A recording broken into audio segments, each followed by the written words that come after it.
It is your Classic Metal Show right here on the ClassicMetalShow.com. That, of course, was Black Sabbath with War Pigs. That was live stuff from the end. It featured drummer Tommy Clufetos on drums. And the reason we played that version of it is because we've got a brand new book in our hands, an awesome coffee table book, and an awesome read as well. The name of the book is called Crash, The World's Greatest Drum Kits from APPICE to PEART to Van Halen. And on the line right now, we have the author of the book and a guy that knows probably a hell of a lot more about drumming than I do. It is Mr. David Frangioni. David, how are you, man? I'm great. Good to be here, Chris. Thank you. Sure. Well, David, I have to tell you, I'll give you my 2-second background so you know where I come from, from reading this book. I am the quintessential failed drummer. I was a drummer, I was in a band, and I was lousy. You know, I was like so many people that buy a drum kit and can't quite figure it out. I was that guy that cannot figure out the feet from the hands. You know, it just didn't click. So for me, reading a book like this and just, you know, learning so much about featured, the best of the featured drummers that you have focused on with Crash, it's always quite cool, you know, especially coming from a place where I just know that I could never sit in their shoes. Well, look, this is the great thing about the book, is that it's, when you look at it, you go, okay, well, it's a book about drum sets. It's obvious that drummers will love it, should love it. Sure. I haven't seen a drummer yet that hasn't really been, you know, excited to have the book and see it. But there's so much more to it. Mm-hmm. Because the book is a celebration of music, a lot of rock and roll in there, some great jazz with Buddy Rich and Shaughnessy and Louis Belson, but amazing drum kits from rock, and just so much. There's so much art to it. Of course, the drumming is art. But few people even realize, who aren't drummers or drum lovers, how much art is actually in the drum kits. Almost all of these drum kits were custom made. Sure. And as we got into the 80s, custom making drum kits became a real art form and expertise that these guys that became the artisans of it, guys like John Douglas, who helped me set up all the drums and work on this book. He's Alex Van Halen's drum technician, and he's custom built Alex's kits over the last 15 to 20 years. And so we've got 2 of the 3 kits that he did. 2 of the 3 Alex kits in the book are from John Douglas Creations, the 2012 and the 2015 kits. Right. And, you know, the 2015 kit has every drum has a custom Van Halen logo. The cymbals have custom Van Halen logos. It's just awesome to look at, whether you can play drums or not. If you have any interest in drums or rock music, the book is just a lot of fun to read. And that was the whole point of it. I didn't want to set out to make a book that was geeky, right, that you would look at and you would say, okay, well, in 1975, you know, this was the serial number range of these Gretsch drums. And, like, there's all kinds of reference books out there that get into the history of drumming from a technical standpoint, and talk about shell sizes and all these drum-centric things. This book is a coffee table book. This book is about having fun and enjoying it and looking at these drum kits and bringing back such a wide assortment of memories, whether you were at the concerts, whether you're a fan of the bands whose drummers are featured in this, whether you're a drummer, whether you just love drums. I mean, so many people love drums and drum sets. I mean, you just look at the Hard Rock, people go and first thing they want to do is look at the drum set set up, or the drum sets displayed on the wall, and most of them aren't drummers, but they love drums. This book is for you.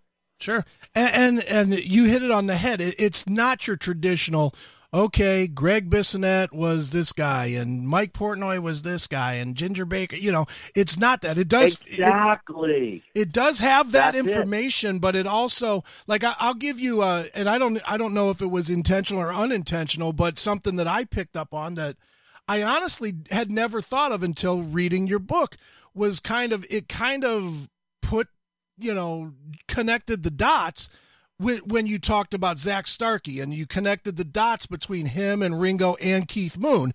And that to me was like, oh, okay, now that makes a lot more sense to how this guy ended up, playing with the Who at some point, and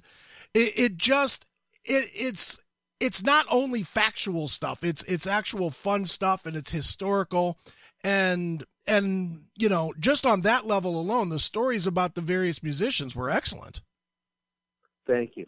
Well, Chris, you really got it. You totally, you just described it for me. I mean, that's exactly what the whole idea of the book was. It was not a reference guide for, this is the history of Carmine Appice and Mike Portnoy and Nico McBrain and Alex, etc. This is about the drum kits. This is about connecting the dots on all of these iconic kits. And people ask me all the time, well, how come this drummer's not in it and that one is? And right.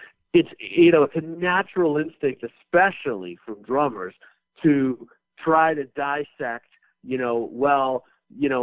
my top 10 drummers should have been in this. And the fact is, I chose the drummers who were in my collection, and I chose my collection based on historical significance and what I had access to actually put in there. Sure. So there aren't any kits in here that are in a hard rock because I have all these kits. They're all kits, and in most cases, I got the kits from the drummer. So the 3 Alex Van Halen drum kits, one of them was at the Rock and Roll Hall of Fame, but the time period ended, and it went back to Alex. The 2012 and 2015 Alex Van Halen kits, he was still in possession of. So he made a deal with me for all 3 kits.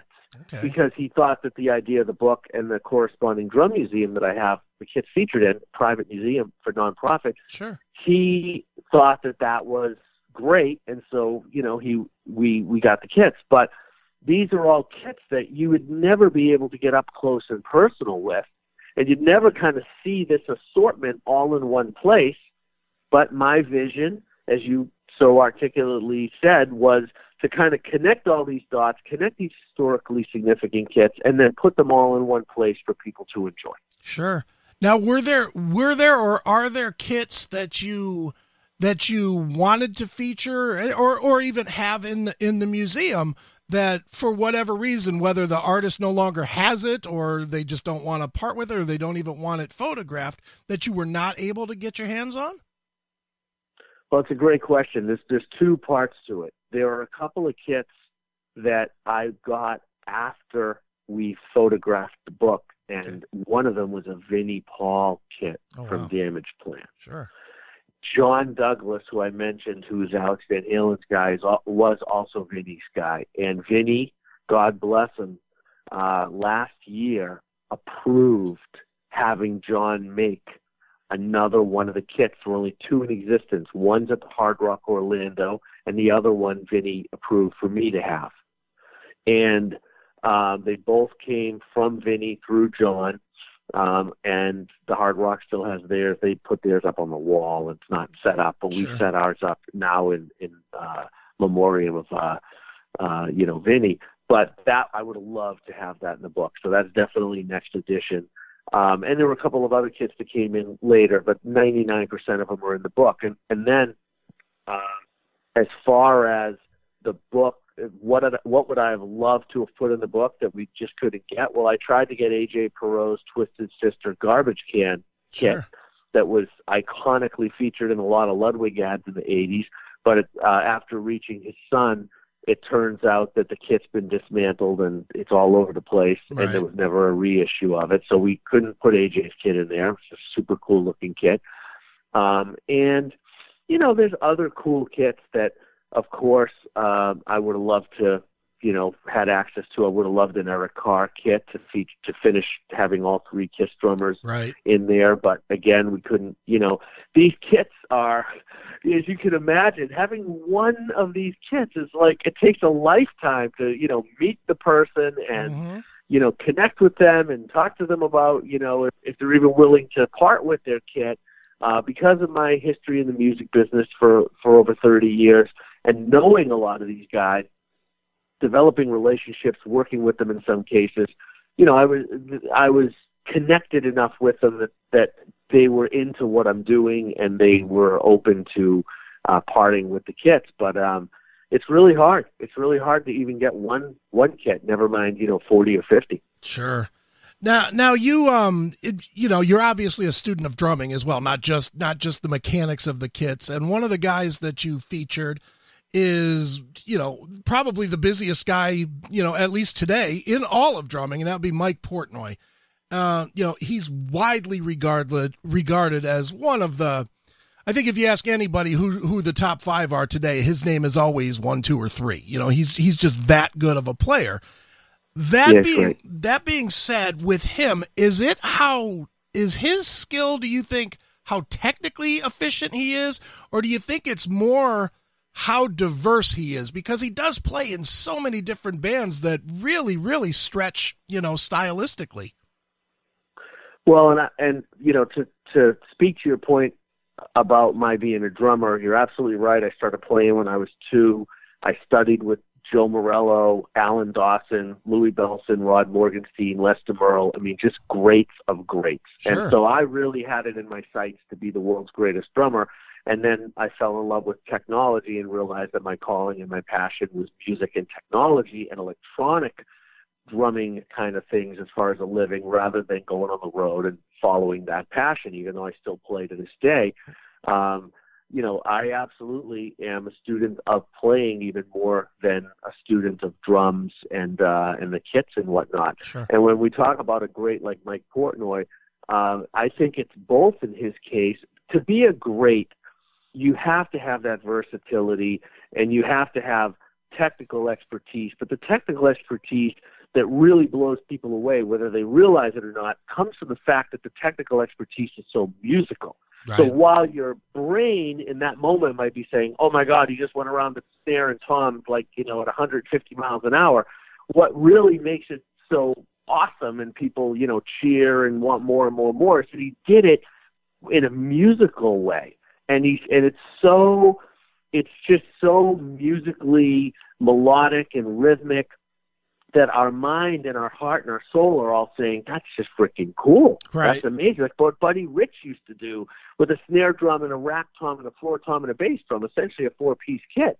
He would play all of these extraordinary melodies and rhythmic patterns that were blindingly fast. So to the listener that's not in any way tuned into what's happening dramatically, they're just going, oh my God, that was the most amazing thing I ever saw and heard. And he was cross-sticking and he was going really fast. He was playing for 5 minutes straight.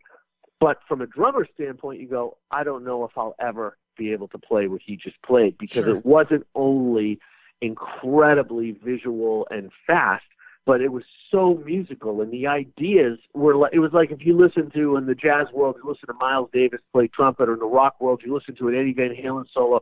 It's not just chops. It's the musicality of the chops that's mind-bending. And Mike does that as well as any great drummer, which is one of the reasons he is such a great, and we're honored to have one of his Dream Theater kits. So we get directly from him through Jacques at backstage. He brokered the deal, so to speak, and we got this kit from Mike, and it's such a cool-looking kit. Sure. Now, do you think, as a drummer and as a student of drumming, do you think that a great drummer will make an otherwise average band better? And I'll point to one so that you don't have to, but I'll just say like Tommy Lee as an example. Motley Crue, I'm not bagging on them. I like Motley Crue, but the other 3 guys are fairly pedestrian players, and he's an amazing drummer, at least from my point of view, and certainly he's an amazing showman. I don't think anybody can argue that. Do you? Yeah, no, he's a great drummer and showman. Yeah, do you think, though, that because of his playing, that had a large part to do with what enhanced that band from, being lost into the middle of the pack? I do. And, the great Buddy Rich, who I think was the greatest drummer that ever lived, Sure. He used to say that a great drummer in a good band can make a band sound great, and a good drummer in a great band can make a band sound bad. Right.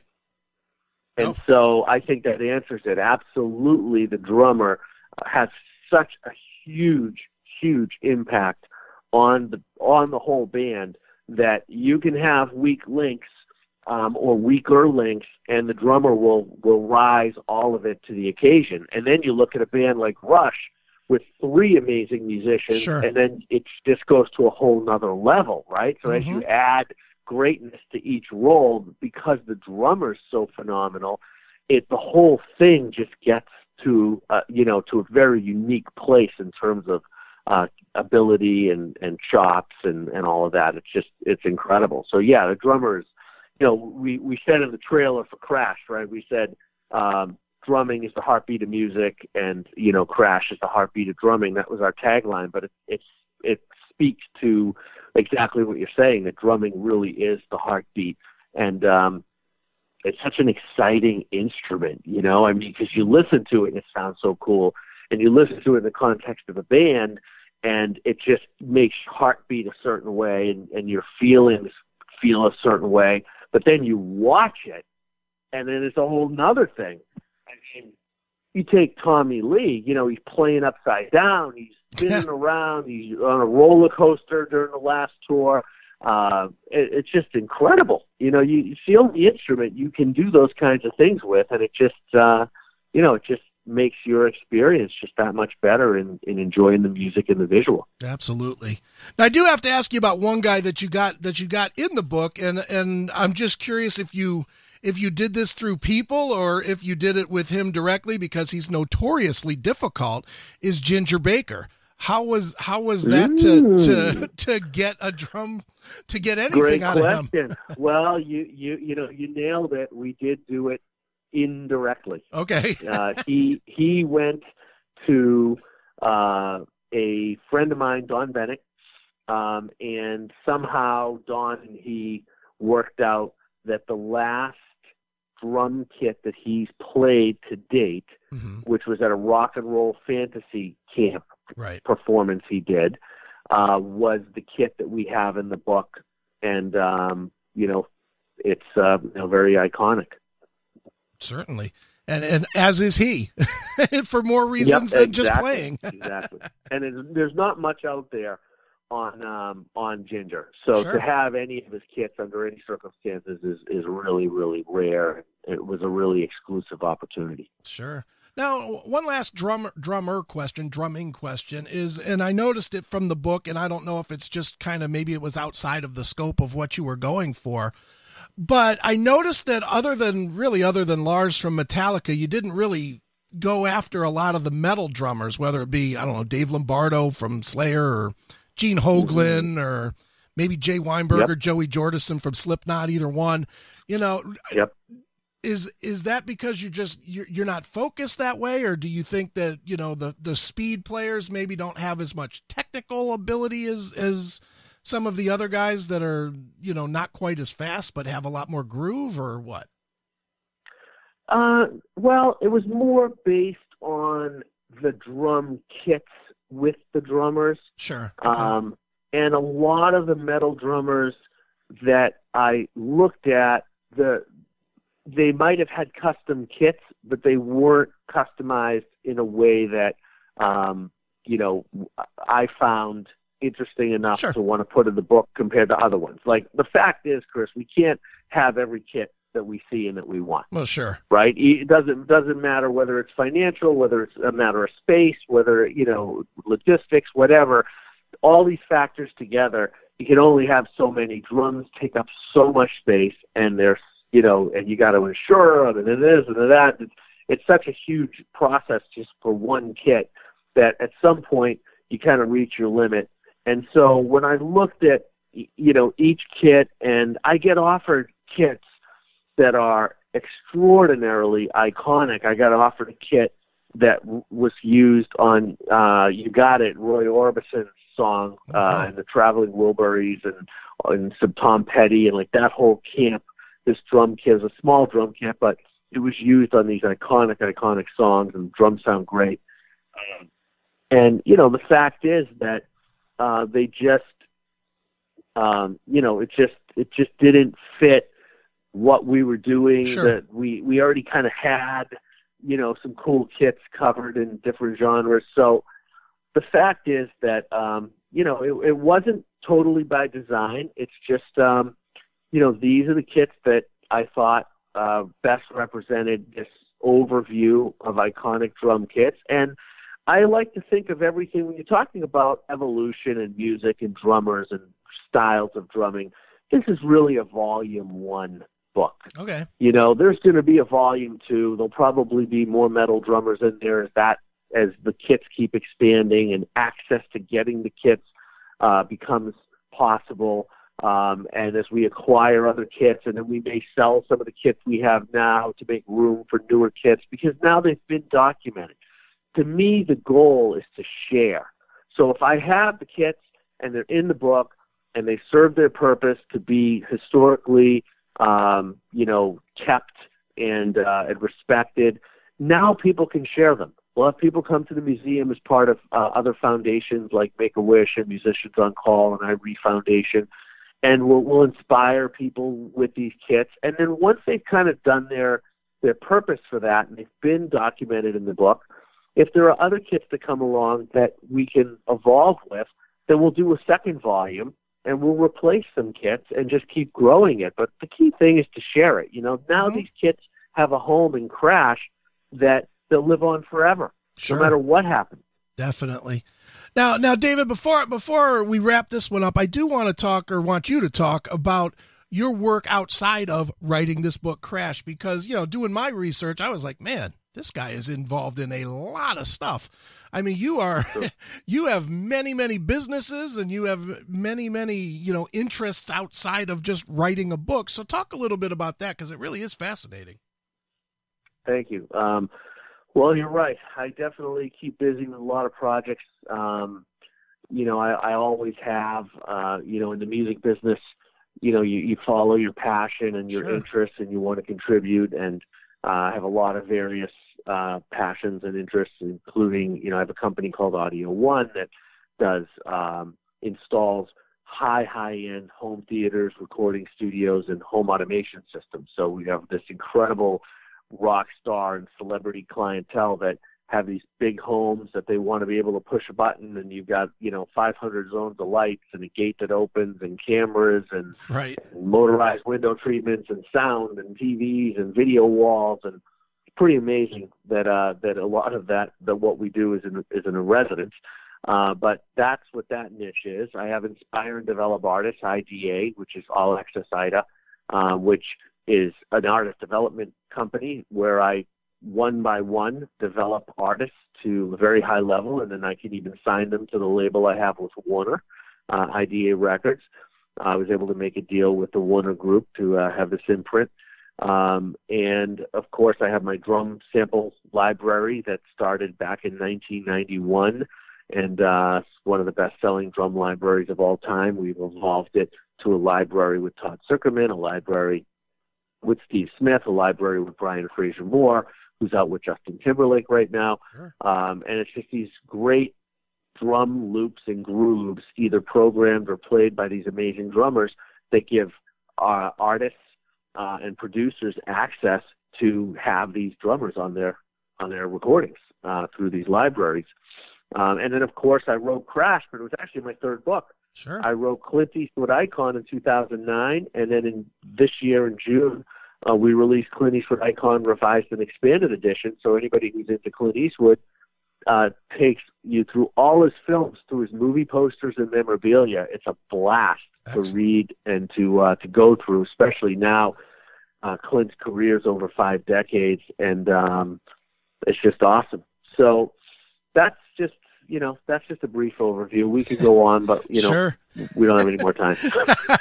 I hear you, man. Well, for now, what people should be doing is going to their favorite website, Amazon.com, or I'm assuming Barnes & Noble and all the other places. Yeah, Barnes & Noble as well. Yep. And go out and buy Crash, the world's greatest drum kits, from APPICE to PEART to Van Halen. It is truly a great book, and I'm not just saying it because I have David on the phone. It really is a solid book, and it's worth checking out.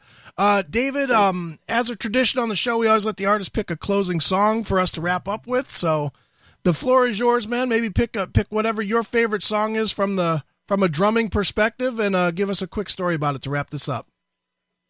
All right. Well, why don't you play Carnival number 9, which is the Emerson, Lake and Palmer Welcome Back My Friends to the Show That Never Ends song. All right. And it features the drum kit on the cover, the iconic stainless steel Carl Palmer custom-made kit that he sold to Ringo Starr that I was able to buy from Ringo because I've always wanted that kit. It's the most inspiring kit in my lifetime. So it's definitely the crown jewel. And, you know, Carl honored us to write the foreword to the book on top of that. Sure. So it really, you know, that really would be a fitting way to end the Crash interview. All right. Well, let's play it right now. This is Emerson, Lake and Palmer right here on your Classic Metal Show.